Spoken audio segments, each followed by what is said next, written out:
Les concurrents du Vendée Globe vont arriver dans le Poteau Noir, cette zone tant redoutée par les marins autrefois pour ses calmes et ses orages. Mais qu'est-ce que c'est exactement le Poteau Noir ?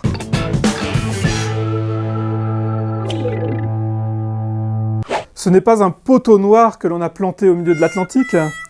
On va demander à Tanguy Delamotte, le skipper d'Initiative Cœur, ce qu'il en pense. C'est une zone un petit peu avant l'équateur où en fait les systèmes météorologiques de l'hémisphère nord et de l'hémisphère sud convergent. Et du coup, on ne sait pas trop ce qui s'y passe. Comme l'a dit Tanguy, les vents que l'on appelle les alizés soufflent différemment dans l'hémisphère nord et dans l'hémisphère sud. Dans l'hémisphère nord, les alizés soufflent du nord-est. Dans l'hémisphère sud, les alizés soufflent du sud-est. Le Poteau Noir se situe donc à la zone de rencontre de ces deux systèmes d'alizés. Son nom scientifique, c'est la zone de convergence intertropicale. Il est situé juste au nord de l'équateur et sa position peut varier en fonction de la position des anticyclones et puis de la saison également. Que se passe-t-il sous le Poteau Noir ?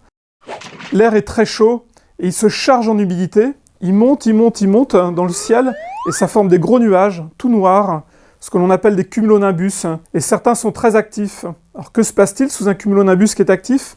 Mais il pleut. Des gros nuages, on voit ici. La partie rouge, c'est la partie très haute. Donc ça veut dire gros cumulonimbus qui peuvent faire beaucoup de pluie et surtout beaucoup de vent. Il pleut beaucoup et il y a beaucoup de vent, des rafales de vent.